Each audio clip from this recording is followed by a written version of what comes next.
sato ma sadgamaya tamaso ma jyotirgamaya mrityurma amritam gamaya. Om Shanti Shanti Shanti.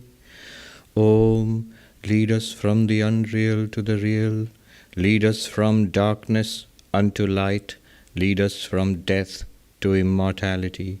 Om, peace, peace, peace. The subject this morning is, I'm afraid, an advanced one. Let me explain what I mean. A senior monk once told me that when you give a talk, in a talk, there should be something for everybody. There should be something for the newcomers, the first-timers who are coming to Vedanta, and something for the advanced students also, something new for them. So that's what I usually do, you see. I tend to begin at the beginning in most of my talks. But today, it's not like that. Today, we're going to talk about certain aspects of Advaita Vedanta, which are questions which come to the minds of those who have been in it for a long time.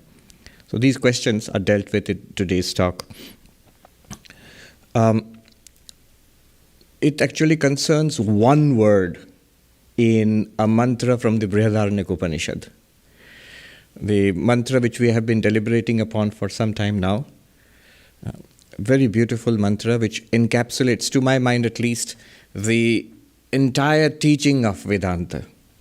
Atmanam ched vijaniyat ayam asmiti purushaha kimichan kasya kamaya shariram anusangjaret. If a person just like us, we have the Purusha, were to realize, I am this infinite being, immortal, existence, consciousness, bliss, then seeking what and for whose sake would one continue to suffer along with the body?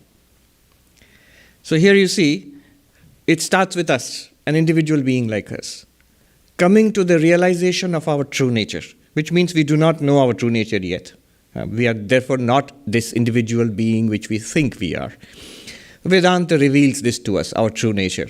And our true nature is not a limited body, a body which is born and ages and dies, a body which is different from the rest of the universe. Not like that, but an unlimited existence, which is neither born, nor does it die, nor does it change or age, nor is it different from the entire universe. So this realization, which when it comes, the result of it is a transcendence of limitation. Kimichan, desiring what? That desiring what, it shows us the very nature of our life now. It's basically a nature of desire. We want something in life. We're going from goalpost to goalpost, and it's always shifting. I'm never satisfied, ever roaming around in the desert of this world. So that is overcome.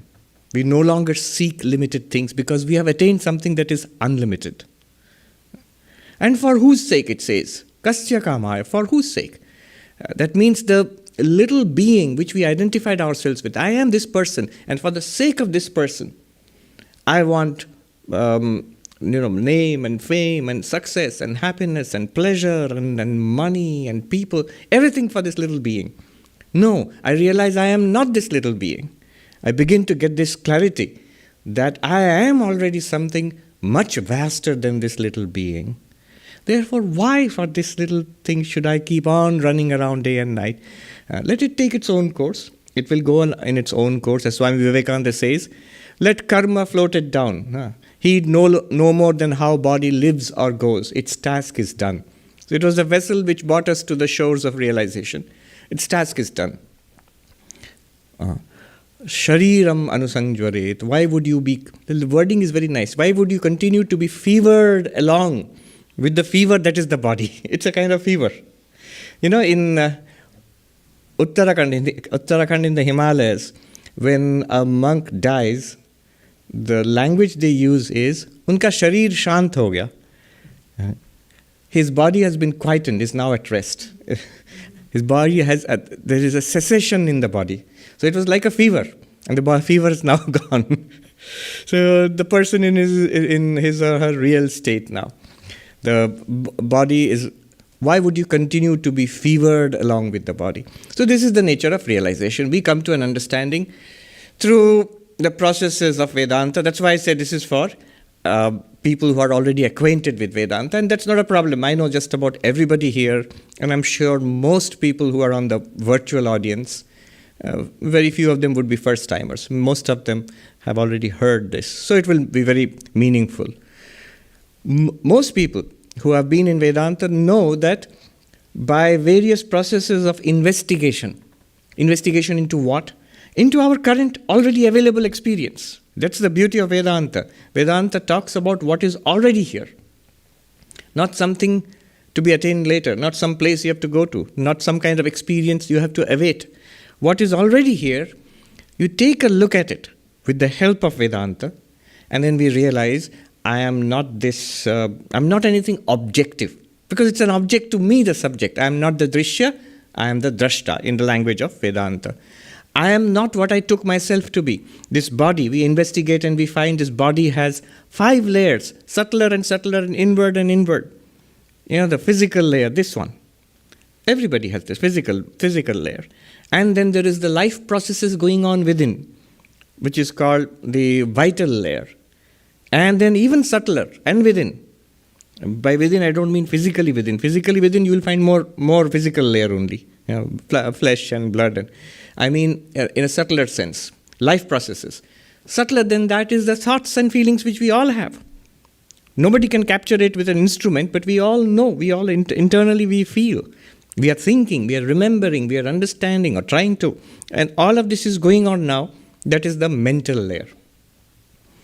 And the mental layer itself has a higher kind of functioning, which is called a layer of the intellect, which we are using we use for science and philosophy and understanding things in daily life. And beyond that, in deep sleep, we access the deepest core of our being, which feels like a blankness. It's called the Bliss Sheath. You know what I'm talking about. Annamaya, Pranamaya, Manomaya, Vijnanamaya, Anandamaya. And Vedanta says, this is not Vedanta, by the way. These 5 sheets are not Vedanta. These 5 sheets are something that's already available to us. Vedanta just labels it. For what purpose? By labeling it, we identify and we realize it's an object. It's a thing, just like this thing. It's a thing. A doctor from, I think, in England somewhere or Scotland, he emailed me once in excitement saying that I was looking at a scan of the body and I realized I've been looking at such scans all my career. And I realized it's a thing. Where am I in all of this? I, the awareness, this aware being, which I'm not in the 5 sheets. I am the witness of the 5 sheets. All the problems and limitations are in the 5 sheets. But I, the witness, do I have those limitations? Do I age like the physical body? Do I get hunger and thirst like the vital body? Do I become frustrated and unhappy like the mental body? Do I have knowledge and ignorance like the intellectual body? No. I am the witness of all of that. Similarly, the witness of the waking and the dreaming and the deep sleep, it all points to the same reality. Each process does not yield a different witness. It's the same thing. So by all of these means, you'll have the feeling of deja vu, that yes, we have heard all this somewhere earlier. So you're in the right place now. Now we are going to go ahead. All of this, we begin to get an appreciation, and depending on the depth of our understanding and clarity, you will feel, yes, this is so. You will either feel, I'm beginning to get it. You will feel that it's possible that this is the truth, to the extent that it is so, it's very clear to me. Now what is the problem? The problem is, here is the subject of today's topic, non-dual awakening. It still does not have the feeling of an awakening.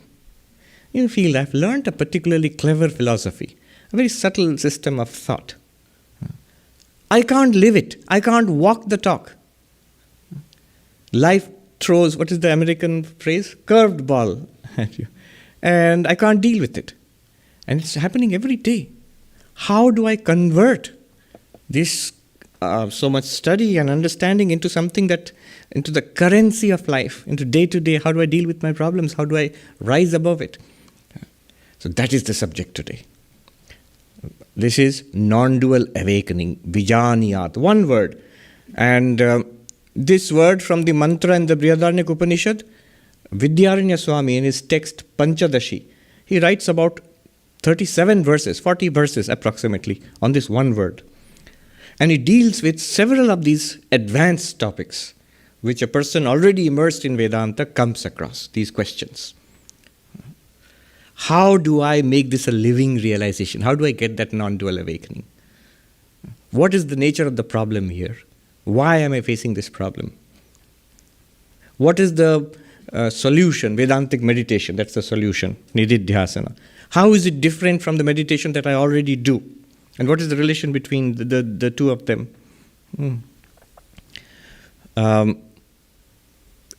This Vedantic meditation, do I do it with eyes closed and a particular time set aside for it? Or at other times also can I do it? Is it something to be repeated? So it's very subtle points of interest. How do I do it? So this is what is going to be discussed. That's why I said it's an advanced subject, but not for you. You're all advanced students that way. So what is the problem here? In Vedanta, when we enter into Vedanta study and practice, it's not just studying it. It's studying it, understanding it, and then living it. Ultimately, Vedanta is practical, as Swami Vivekananda said. In fact, he said it was practical first and then philosophical. So, in this process, what are the obstacles that come up?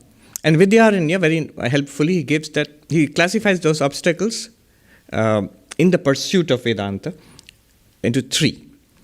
One is at the level of the study itself. When you hear the teachings and you're told that the teachings are from all based on the Upanishads.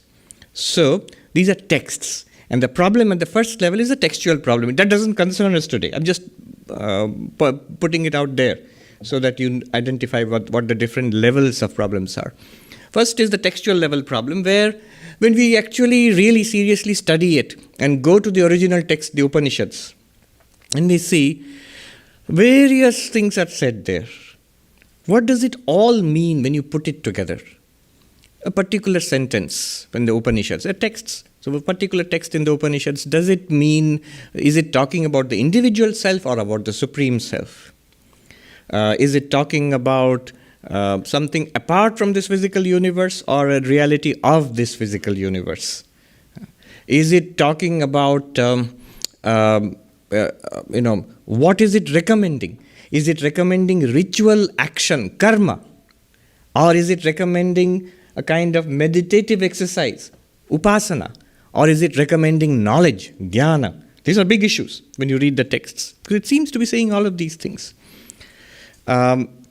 Is it saying that the universe is one reality, Advaita, or a composite reality of parts, Vishishtadvaita, or a distinct, discrete reality of separation, where separation is real, Dvaita Vedanta? And there are texts supporting each position. Which philosophy, dualism, qualified monism, non-dualism, which one captures the Upanishads best? Because they are all based on the same Upanishads. So this is at the level of text. When we first come into the teachings and we actually take up the book and try to read for ourselves, you may say, I don't have these questions. You're lucky. So you don't have these questions. But someone more skeptical than you, you are all sincere devotees, but someone more skeptical than you might say that, no, this does not seem to support what Advaita is teaching. So you have this level of doubts at the first level. And this is clarified by study, by Shravana, by a systematic study of the texts under a competent teacher. You get clarity that all of this finally amounts to Tattvamasi, Aham Brahmasmi. It finally amounts to you are that ultimate reality, the non-dual teaching of Vedanta. So this is an exercise which overcomes this doubt. By that time you are clear. This is the teaching. I am that ultimate reality, Brahman. What is meant by I, what is meant by Brahman, these things have become clear. That's not today's subject. Once you have done this, you come up against the second level of problems, second obstacle. The second obstacle has a name. It is called Asambhavana, the impossibility obstacle. I understand this is the teaching, but I have many doubts. How can I be pure consciousness? I am a body. How can the world, which is so tangible, I see it, I hear, smell, taste, touch, how can it be false? It is so evident. So, I have these questions about my reality. You're saying I am Brahman, but I feel I am the body, and I don't understand how I am Brahman. You're saying this world is an appearance in consciousness. How is this world an appearance in? These are deep questions, and they need to be clarified. If your intellect, especially in the way of knowledge, if your intellect sets up opposition, if it sets up objections, you can't move ahead. Here it's not a question of believing in it, it's a question of understanding. If you do not understand, then there's no point to it. So the second level of it is questions.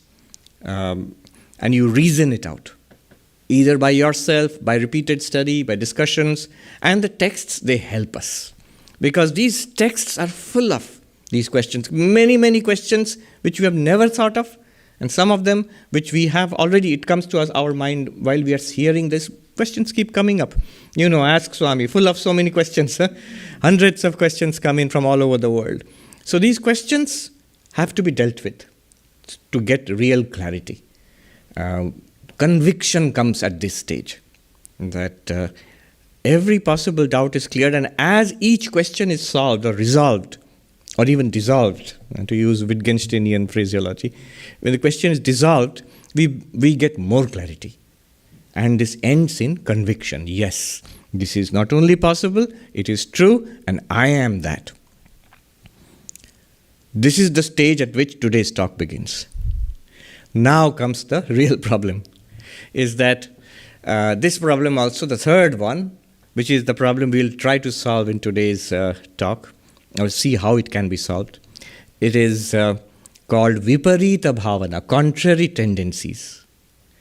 After understanding I am pure consciousness, I still behave like a body-mind at the level of behavior, the level of reaction to the world. So how do I solve this? For solving this, you have Nididhyasana, Vedantic meditation. For solving the first level of problem, what was the first level of problem? Textual interpretation, Shravanam, hearing and studying it systematically. Second level of problems, which is the intellectual doubts about it, lack of clarity. We have got many doubts. That is solved by Mananam. And many of the texts, there are texts, entire texts devoted to this kind of deep critical thinking. Advaita Siddhi, Khandana Khandakadya, Chitsukhi. The entire text, very recondite, very subtle argumentation is there. And then we have finally, when we have got a clarity about it. By the way, you need not go through all those texts. And then you feel scared. Oh, good Lord, I have to read all those difficult Sanskrit texts to go through the first level and the second level. Not at all. You can even read one text, study one text, a small one like Drigdrishya Vivek or Aparoksha Anubhuti. There's nothing in even the deepest and most subtle argumentative texts. They do not go beyond what is taught even in the simplest teachings, Prakarana Grantha, introductory text. The essence is what we have to grasp. Now, the third level we come to is how do I put it into practice? How does it become a living reality for me? And the solution for this is Nididhyasana. So you see, each level of Vedanta, Shravana, Manana, Nididhyasana, is meant to actually remove, you can see Vedanta in this paradigm, it's meant to actually remove one obstacle. Now this is the level at which people ask, it feels like an intellectual knowledge. After this, something more, it seems to be lacking. Something has to be gained after this. So how do we do that? And for that, Vedantic meditation is there. Swami Vivekananda called it assimilation. He said, tell yourself again and again, you see for yourself again and again, Soham, I am he or I am that, till it tingles with every drop of your blood, until it becomes a living reality. It should become effortless. So what is this problem and how does it come about? The problem is this, that the world is a dualistic world. It is a world of subject and object. And we act in this world through the instrument of a body and mind. And the entirety of our action in this world is dualistic. The world evokes a dualistic response from us, not a non-dualistic response. Non-duality is not natural. Duality is natural. By natural, I don't mean true. Duality is natural and false. Non-duality is not natural, but it is true. This is the problem.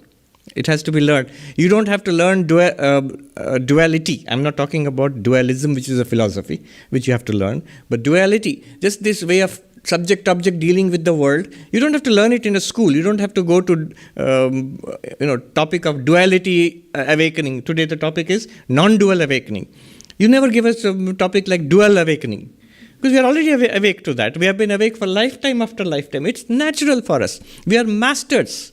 We are jivan mukta we can't say mukta because the very nature of duality is bondage, is being trapped. There is this story in the Uttarakhand of a monk who was a non-dualist and a friend of his, a scholar who was a convinced dualist. And so one day that a dualist came and said to him that, Swami, I'm not convinced about your non-dualism. Dualism is the truth. So in Hindi he said this, Dvait Satya hai. So the monk said to him, if dualism is the truth, well, even that cow, yonder cow who is chewing the grass in the field, that cow also knows that dualism is the truth. Because I and the grass are different. That's why I'm chewing it to put it into my mouth. If you are a pandit, a scholar, say something new. What that cow knows, you are repeating that. In Hindi he said, वो गौ भी जानती है कि द्वैत सत्य है. पंडित हो तो कुछ नई चीज बताओ. If you are a pandit, say something new. Yes, so knowledge must be something which gives us an insight into reality, not just what you see to be real. The great British philosopher Sir Peter Strawson, he made this distinction between descriptive metaphysics and revisionary metaphysics.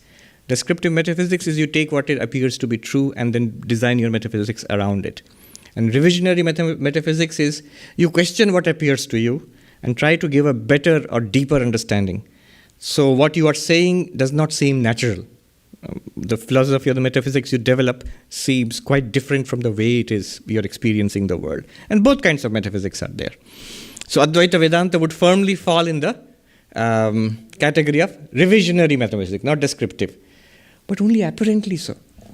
You see, that's the beauty and subtlety of Advaita Vedanta. What if this were the reality, how would the world appear? So if Advaita Vedanta were the reality, if it's really true that I am existence, consciousness, bliss, the world is a projection of Maya, if that were true, how would the world appear then? Just like this. Yeah. Is it really a revisionary thing, or is it is the best kind of descriptive metaphysics actually? I remember having a discussion over coffee at the Columbia Faculty Lounge with none other than Gayatri Spivak, and a more staunch opponent of at least conventional religion you will not find. But over coffee she made a remark. She was obstinate on this point, that Swami, whatever is there is here. Somebody had asked the Holy Mother, and she was giving a reference of Ma Sharada. She said, somebody asked the Holy Mother about the possibility of other worlds, and and the Holy Mother said, my child, whatever is here. And then Gayatri Spivak was saying that, in Bengali she said, Ki kotha hai, ja ache ekhane ache. See how profound is the statement. Whatever is here. And this is the conviction upon which skeptics, materialists, those who are against religion, against any kind of transcendental thinking, they are firmly based on this, and so is she. But the beauty of Advaita Vedanta is that Advaita Vedanta says exactly, whatever is here. It is now, and it is you. Advaita Vedanta does not move even a millimeter from what is exactly presented to us, now and for all times. There's no imagination there in Advaita Vedanta. We are pretty matter of fact, but really investigate. Advaitin would say to Spivak or Strawson that, yes, whatever is here, but what is here? Take a look into your own experience. So, the problem is, the world is a world of dualism. It evokes a dualistic response from us. We have studied and understood that I am the witness of all things, including body and mind. And this entire universe, including body and mind, appear in consciousness, in being. They do not have an independent existence apart from our consciousness and being. Now, what is the reaction that we have? The teaching is Brahma Satyam Jagat Mithya Jiva Brahmaiva Napara. Brahman alone is real. The world is an appearance. And I am that existence, consciousness, bliss. I am Brahman. The Jiva, sentient being, is Brahman. What is our reaction to day-to-day life? The problem is this. Our reaction. The problem has two aspects. One is I react as body-mind. I don't react as Brahman. I am this body-mind. When I say identified with this, just I am this body-mind. We don't go around saying I am this body-mind, but we pretty much think and behave and feel as if we are body-mind. We think that we are this body-mind. Naturally, it comes to us. We speak as if I am this body-mind. It makes sense to me that I am here, I'm speaking from this place, and you are sitting there. What am I talking about? I'm talking about the body and its actions and its location. And it's natural for me. This kind of continuous conditioning we are doing to our own minds. So we react not as Brahman, but as body-mind to this world. And the second problem is the world we take as real. What is out there, this is reality.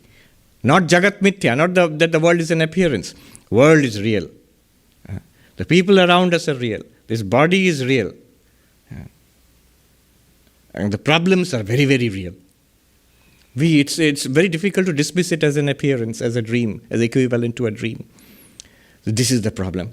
We are taught and we understand. By now we understand. Brahma Satyam Jagat Mithya. But what do we feel and what do we behave like? Brahman is some kind of theory. Jagat Satyam, world is real. We are taught and we have come to understand. Aham Brahmasmi, I am Brahman. But how do we behave and think? I am body-mind. We don't go around saying I'm body-mind, but we feel and behave as if we are body-mind.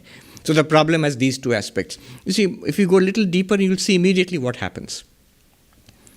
I am the witness consciousness. Witness of what? The first thing which I witness is the ego. We normally think I. But a little bit of Vedantic analysis reveals to me not I, but the witness of I. As Shankaracharya sings, Mano buddhi ahankara chittani naham. Ahankara na aham. This is the crucial distinction. Ahankara, ego. What is the ego? Right now you're feeling. By ego, I don't mean the conventional way we understand it. Oh, that person has a lot of ego. A lot of ego means very proud and obstinate and haughty. Not in that sense. That comes later. But before that, just the sense of I, rooted in this body-mind. That limited I, which appropriates to itself the activities of the mind. A thought comes in the mind, understanding. And immediately the ego says, I understand. No, you don't. Understanding is a function of the intellect. That's another module of the mind. Memory. Something is recalled from the mind, from the depths of our memory. What does the ego say? I remember. No, you didn't. It is the memory which did it. It's a separate part of the mind. Desire. I want. Anger. I'm mad at you. Then peace. Oh, I'm so peaceful. These are all activities in the mind, and the ego appropriates them. Then from the mind to the body. Here, I am standing. The body is standing here. I am standing. Ego says, I am standing here. I am speaking. I am Sarvapriyananda.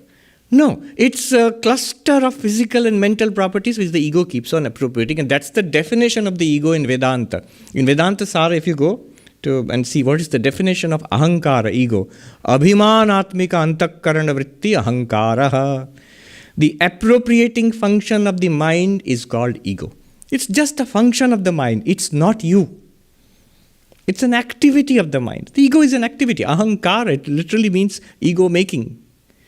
It's an activity of the mind. And it ceases. In deep sleep it ceases. You don't cease.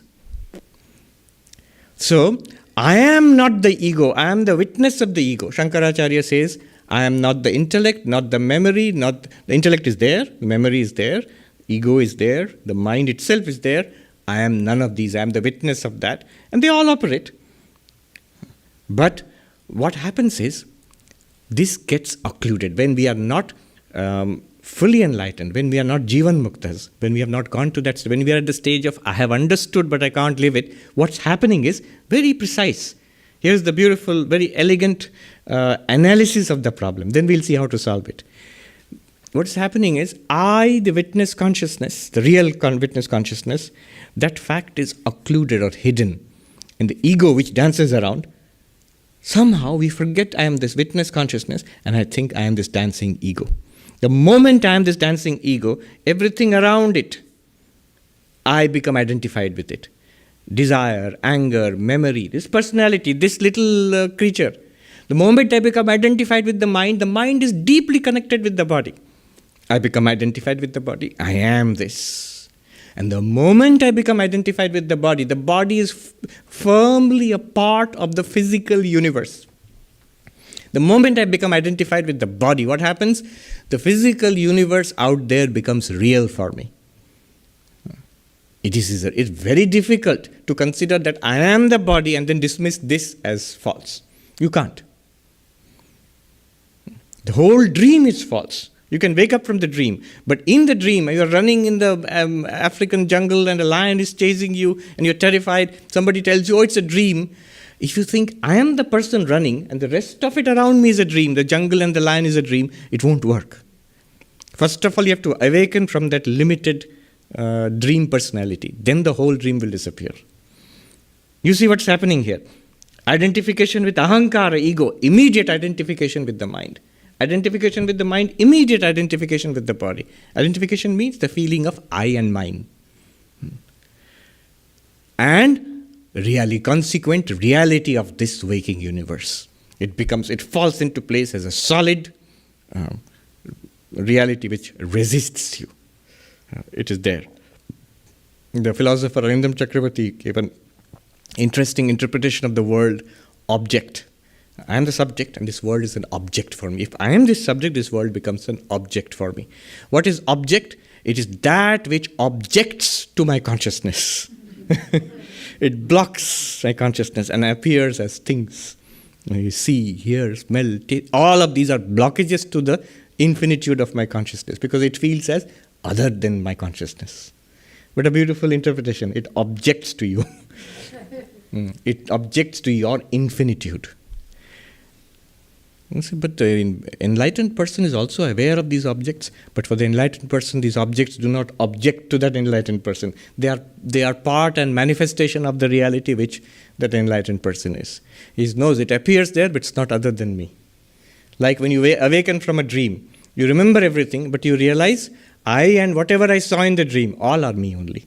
So then nothing in the dream objects to me. They are not objects to the subject who I am.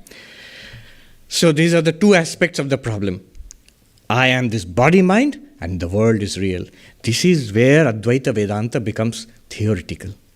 It doesn't feel like a living thing. That's why Krishna says, Arjuna asked him in Bhagavad Gita, there are two paths I can see you have clearly taught me. In the 12th chapter, beginning of 12th chapter, there are two paths so far. In the last 11 chapters you have taught me. One is the path of the impersonal absolute. Satchidananda Brahmanaham Brahmasmi. He didn't say that, I'm paraphrasing. And another is the path that there is God, all-powerful, omniscient, loving, the rescuer of humanity in distress, and you are the avatar of God, Krishna. This is the path of devotion and surrender. This is the path of knowledge. Which one is better? He says, which yogi, the one who is bhakti yogi or jnana yogi, which is superior? Krishna is asked this by Arjuna. And Krishna answers, alas, to the disappointment of us non-dualists, he says Bhakti Yoga is far superior. Why? He says the reason he gives there. Avyakta hi gatir dukkham dehavadbhi ravapyate. Because the impersonal absolute, aham brahmasmi, is very difficult to realize for those who are embodied. Embodied, again, you have to understand carefully. Embodied means with the body. Even the enlightened person in one sense is embodied because the body, at least from our perspective, Ramakrishna, Vivekananda, the Holy Mother, all the other great enlightened beings, we can clearly see a body. How is that different? Embodied means identified with body-mind. Here I am in this body-mind, I think I am this only. The enlightened person, Jivan Mukta, here the Jivan Mukta is in body-mind, but does not think that I am the body-mind. I am that consciousness in which body-mind appears. So this is crucial difference. This is what is happening. Why? The moment you become identified with the body, the world becomes real and Advaita becomes difficult. That's why Krishna says at that point Advaita is difficult. And at that point Bhakti becomes more powerful, better. Advaita, though it is the direct path, if you are in that particular tangle, and most of us are, and then Advaita becomes very difficult. And authority none other than Krishna. Even worse. This problem, Vidyaranya says, when does it come and how often? He says, punah, often. And kshanat, in a flash it comes. See, if it was a problem of identification with body and mind, I'm mostly aham brahmasmi, I am in bliss, blissed out. Once in a month or once in a year, suddenly I become annoyed, identified with the mind, or feel sick with the body. Annual problem. Then it's not a problem at all, like taxes. It is manageable. Nobody likes it, but it's manageable because it comes once in a year. But this does not come once in a year. Punah, often. Not all the time, but whenever there's some obstruction in the world, some kind of problem in the world, some objection from the world, we immediately react to it as a separate subject-object entity, like a dualistic entity. I am this body, this mind, and I am annoyed and mad as hell with you. So this becomes a problem. Often. Every day, every week, every month and year, continuously we are having this, again and again we are having this problem. So punah, often this problem comes up. Second, it comes in a flash. What does it mean? If it were to come with some warning, it's coming. You are aham brahmasmi, but I am body. Body asmi. I am body, this is going to come now. You have got 1 minute of warning. You could easily say, all right, let me just quickly read Drishya, Vivek or Ashtavakra and be ready for the problem when it comes, I'll tackle it. No warning. In a flash, I'm annoyed, I'm unhappy, I'm depressed, I'm miserable. I'm full of desire or passion or greed, dissatisfaction. Flash, it comes. Computers in old days, they had this booting sequence. Not nowadays they are very fast, probably the system is different. But the booting sequence is, I remember, it would give you an opportunity to interrupt the booting sequence. There was a default setting, computer would load a few programs and function in a particular way. I'm talking about those DOS-based machines or earlier, or even later the Linux-based machines. And you had an opportunity to interrupt it. You pressed certain buttons and you stopped the default loading and you can put in your choice at a time. But we don't get that opportunity with body-mind. It immediately goes into body-mind mode, into dualistic mode. So these are the two problems. What aggravates it comes again and again throughout our lives, and this dualistic mode, this body-mind identification comes in a flash. Just imagine, compare it with the state of the mind of, say, Holy Mother. She was asked, do you remember who you are all the time? And she said, not all the time, my child, otherwise it would be difficult for me to interact with the world. But then she says, it is available to me whenever I need it. Whenever I want it, it's available to me. Of course, I know the specific incidents, if you read about it, she's being asked about her nature as the Divine Mother. Do you remember that? But the same paradigm holds for the Jivan Mukta. For us also, do you remember all the time that you are Brahman? And we should be able to give that answer. We don't think about it all the time, but whenever we want, It's available to us. Do you think about being Sarvapriyananda all the time? No, that would be a mental illness. I am Sarvapriyananda, 2 hours in the morning, 2 hours in the evening. No, but I am so established in the idea of being Sarvapriyananda that it is available to me whenever I want it. You ask me, what's your name? Sarvapriyananda. Easily, effortlessly so. There seems to be no confusion about it. Exactly like that it should be. I am this infinite, unlimited being, awareness. I don't think about it all the time, but it's effortlessly available to me. Whenever the world tries to evoke a dualistic response from me, the response from me is, no, I am the non-dual Brahman. That is non-dual awakening. So, Nididhyasana, Vedantic meditation, is to take us from this position that even in faced with this dualistic world of appearances, we are firmly set in the knowledge, I am pure consciousness. Chidananda Rupa Shivoham. And the world is mithya, as an appearance in pure consciousness. Not that I'm always thinking about it, but it is available to me whenever needed. At a moment's notice, effortlessly so. So that should be that if you have that, you are Jivan Mukta. You are the living free.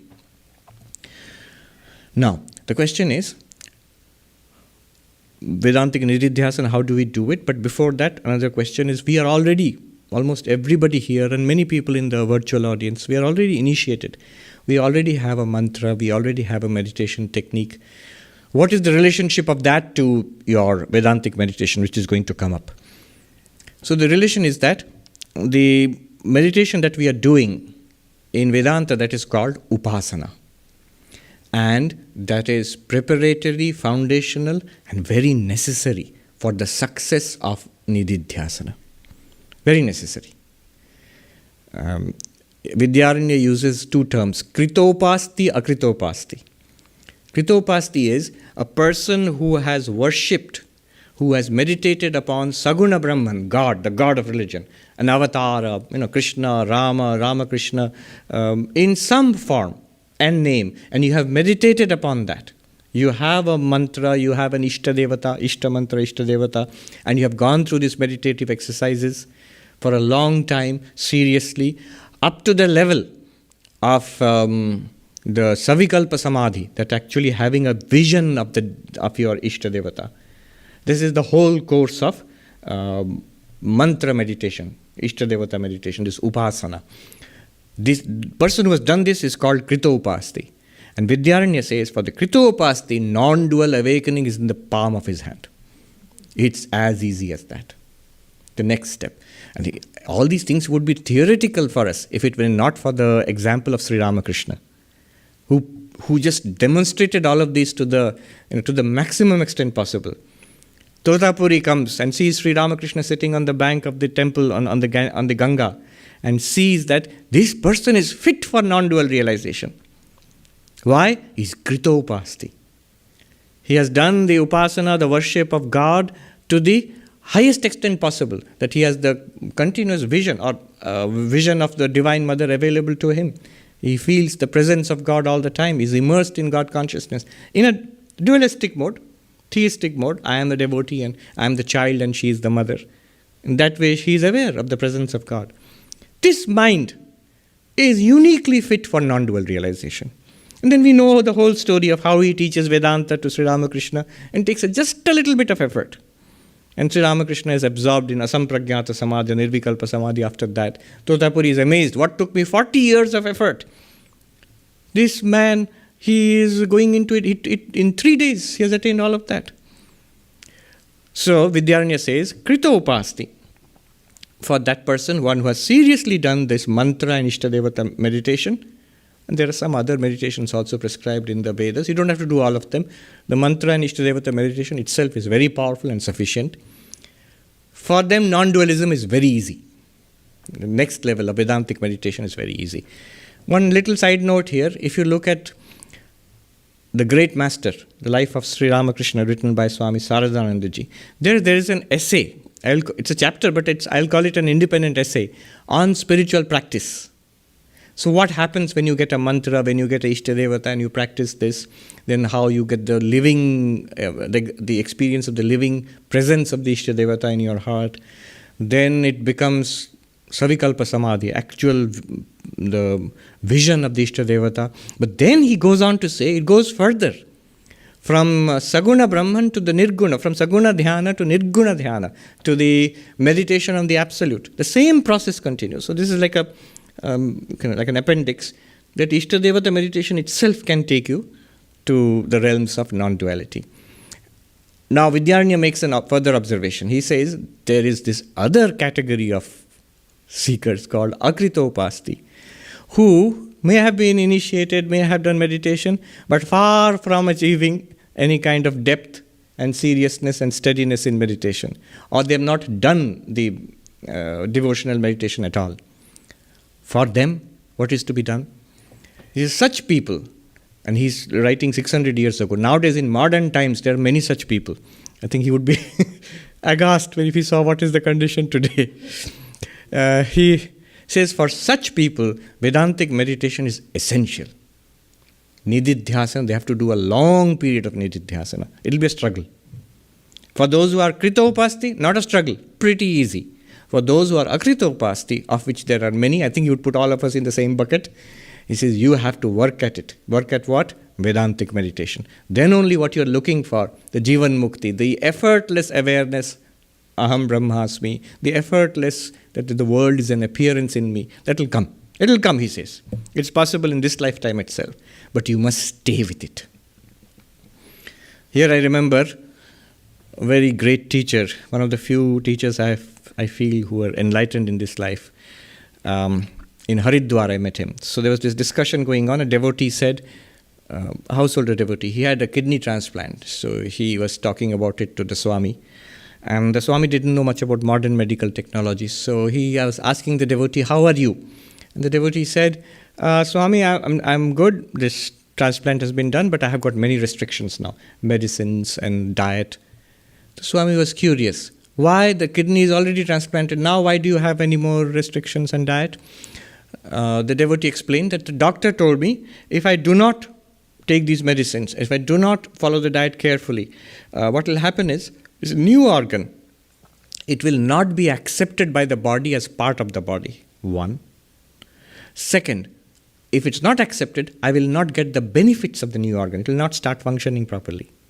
Third, it may even die. It may be rejected by the body as an alien thing. So I have to follow these restrictions, this discipline and medicines. And the Swami was so excited when he heard this. He looked around and he said to the gathered monks, listen, oh monks, listen, this is exactly what you all should be doing. The knowledge that you have gained here by strenuous study of Vedanta and listening to all these talks and everything, you have gained this. Now, you have to do Vedantic meditation, Nididhyasana. You have to settle down and stay with that knowledge seriously for a long time. Intensify your spiritual practices, not relax them. Intensify your spiritual practices. Otherwise, what will happen is the knowledge will not be integrated into your personality. You will not feel that I am Brahman. Second, the benefits of that knowledge will not follow. Remember the benefits. Kimichan kasya kamaya shariram anusanjore. Transcendence of desire, transcendence of the limited personality, that overcoming the sorrows associated with body-mind. Those benefits will not flow from it. Just like that organ. Third, the knowledge may even be lost. If you don't put forth effort, of course, a genuine breakthrough will never be lost, but it can easily be covered over with the mud of worldly dealings. So he says, just like this man is undergoing a severely restricted lifestyle, similarly, intense practice is necessary.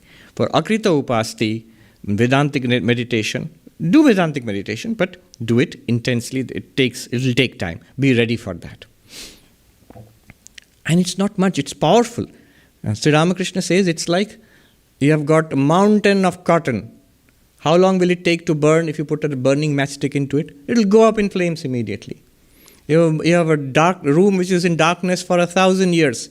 If you light a match in it, how long will it take? Will it take 1,000 years to become lit up slowly, the light will spread. No, flash. Like that, what has been gathered over countless lifetimes will be burnt away in the space of one lifetime itself. That's pretty fast, pretty efficient.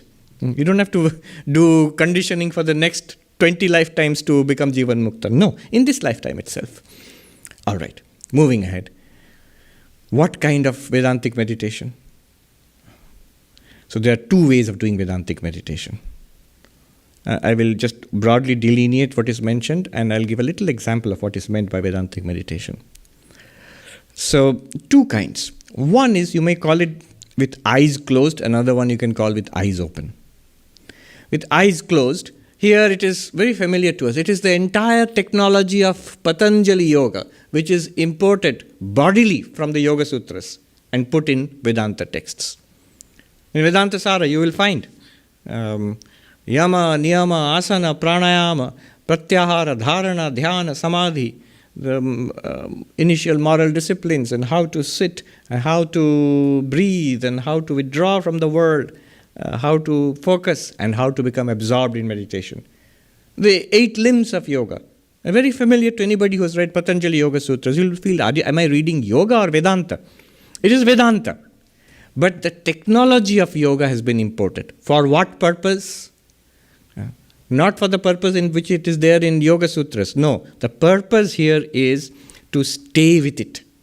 That understanding which you have gained through Shravana and Manana, that clarity and conviction, if that is not there, if I am coming for the first time, then it's not relevant to us. But first of all, when we have got this clarity, you stay with it. And this is a sitting meditation. You can't be moving around when you do it. You have to sit, you have to close your eyes, be still, calm and peaceful environment, regular morning, afternoon, evening. So you do this meditation and withdraw inwards. That clarity you have got, you stay with it.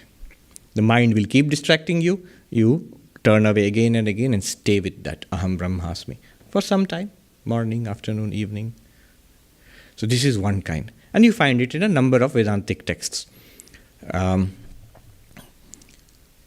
It is the practice, the techniques of yoga which have been integrated into Vedanta. In fact, in one place, it leads to confusion sometimes. So somebody asked Swami Bhuteshanandaji, the 12th president of the Ramakrishna order, and the question, the background is, if you read the story of Totapuri and Sri Ramakrishna, Totapuri teaches meditation, teaches Vedanta to Sri Ramakrishna in meditation, and then we see Sri Ramakrishna goes into Nirvikalpa Samadhi. Nirvikalpa Samadhi or Asampragyata Samadhi is something described and prescribed in Yoga Sutras. So, is it yoga or is it Vedanta? What's going on here? Or is Vedanta, ultimately it comes and joins yoga, or what is going on? So, this is the question. So, a monk asked Swami Bhuteshanji, it's published now, is Samadhi necessary for non-dual awakening, for Vedantic realization? Is Samadhi necessary? Bhuteshanji's answer was very clear. He has a crystal clear mind. Remember, he was about 97, 98 years old at that time. Crystal clear mind. He said no. Then he was not one to waste words. Is it necessary? He said no. But the follow-up question was, but we read that Totapuri taught Nirvikalpa Samadhi to Sri Ramakrishna. His answer was, the reply to that was, then you must understand there are elements of yoga in that.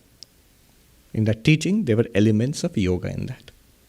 It is possible to attain realization through inquiry, self-inquiry alone, what was done in Shravana and Manana. But the yogic elements are imported to help you to stay with it, that assimilation of that truth, overcoming the obstacle, not for enlightenment, overcoming the obstacle, so that that non-dual awakening becomes a fact of life. For that, this eyes closed meditation. They don't call it that, I'm just calling it eyes closed meditation, but you understand what is meant by that. So practically, what do the monks in the Himalayas and other places, those who are committed practitioners of non-dualism, do they do this? Certainly they do it. Certainly. I have myself seen it. Hours and hours in meditation. But they're doing the Vedantic Nididhyasana. In contrast to this, there is also the eyes open. Again, my term, this is not a traditional term. Eyes open meditation. Vidyaranya, in the 7th chapter, he mentions it and he describes it in a little bit. The verse he says is, he calls it Brahmabhyasa, practice of Brahman or practice of non-dual awareness. Brahmabhyasa. What is it like? It says, Tat chintanam tat kathanam parasparam tat prabodhanam etadeka paratvam cha brahmabhyasam vidur buddhaha. Thinking about that continuously. Speaking about that. Discussing it with others. This constant application to I am Brahman, this realization, this constant application, staying with it. This is called Brahmabhyasa, the practice of Brahman by the wise, Buddha, the wise call this. Now notice, this is not eyes shut meditation. You may be listening to YouTube talks, you may be reading Drigdrishya Viveka, you may be studying text by yourself, you may be asking questions to the teacher, you may be talking about Vedanta to somebody who was asking. Remember, who's asking you. Don't be missionary, zeal, standing on street corners and handing out pamphlets. Come to, be Brahman, come to. Don't do that. That is not the way of Vedanta. Or discussing it with others. Parasparam tat prabodhanam, enlightening each other. Students who discuss a particular topic. And the texts themselves involve you in that kind of discussion. This one-pointed application, staying with it. Not just one Vedanta talk and then forgotten. Back to the hurly-burly Manhattan outside. No, staying with it. And this is given in many places in Vedantic texts. In the midst of your activities of the world, can you keep your mind on Brahman? That I am Brahman and this world I am active in is also an appearance. Just keep your mind on that knowledge, that awareness, that understanding which you have already got. Gita. Brahmarpanam brahmahavi, brahmagno brahmanahutam, brahmaivatena gantavyam, brahma karma samadhina. Don't feel hungry. This is chanted before food. So everyone chanted it's time for food. No, it is actually Vedantic nididhyasana. It means in the midst of actions, one who realizes Brahman pervading every factor of action. The doer of action is Brahman. The person you are performing the action for is Brahman. You're serving food maybe to somebody, that's Brahman. The instrument with which you are serving is Brahman. The food which you are serving is Brahman. It's actually taken from the paradigm of the Vedic yajna. So every factor involved in action is Brahman.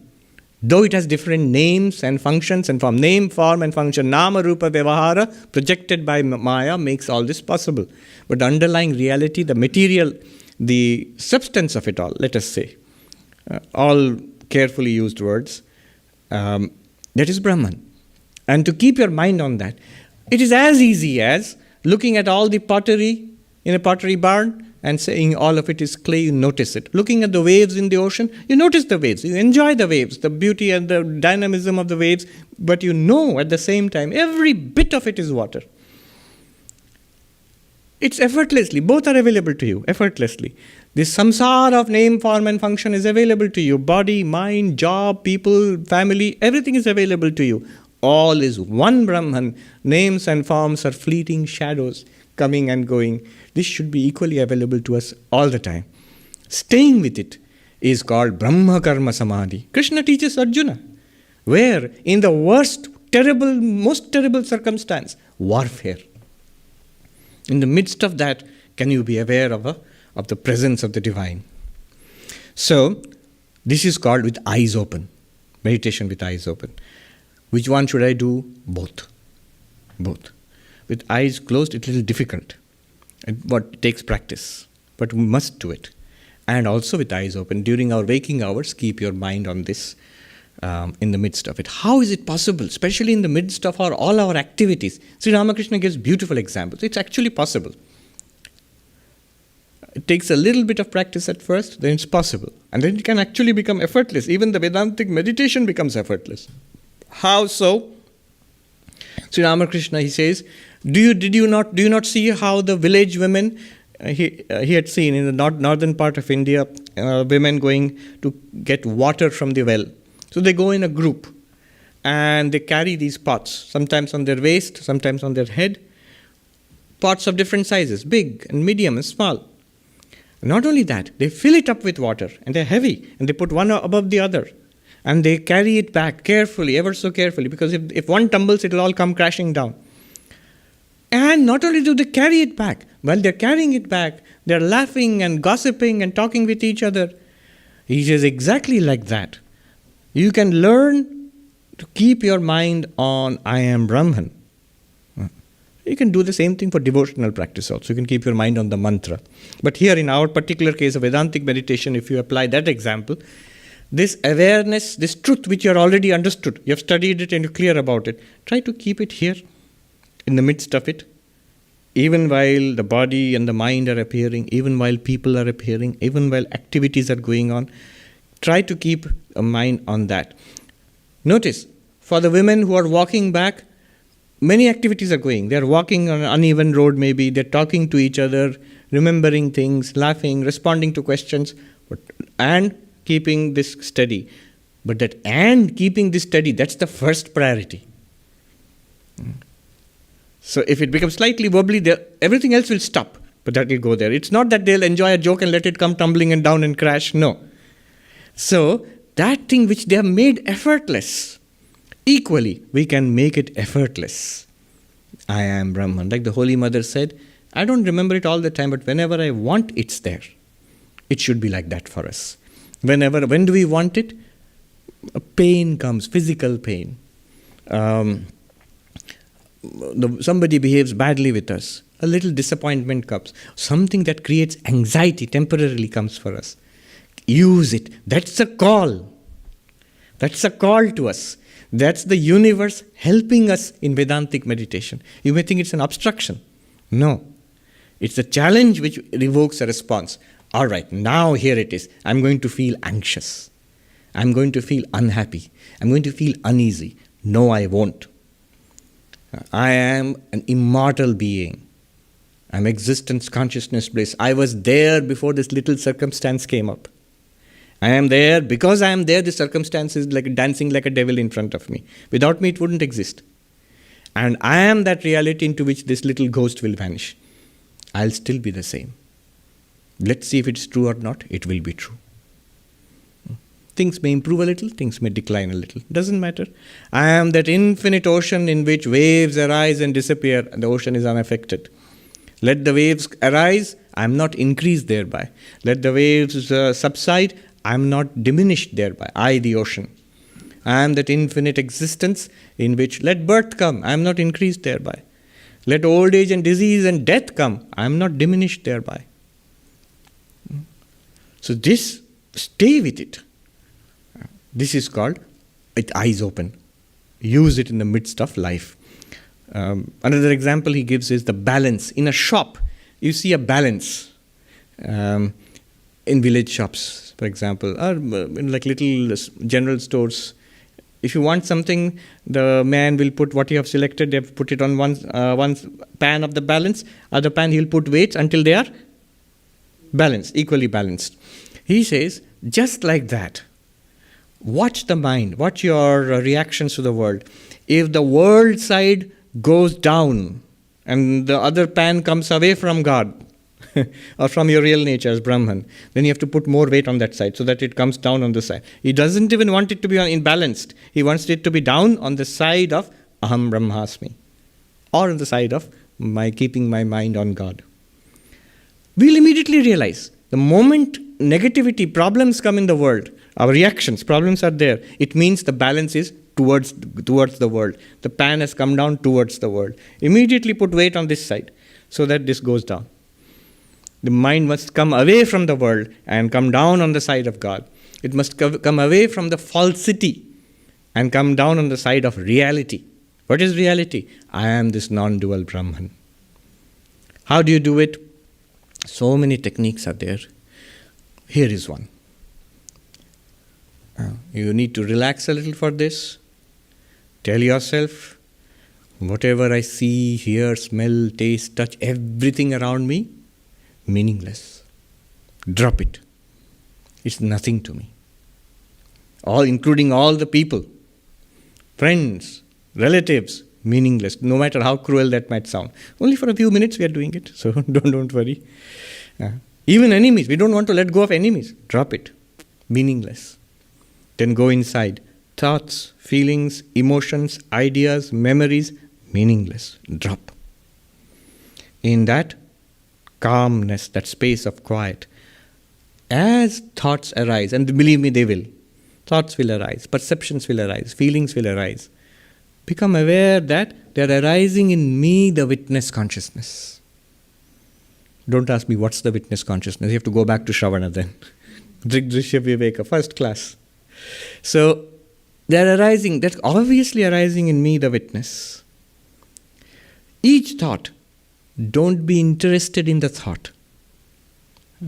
Be interested in the witness to whom the thoughts are arising.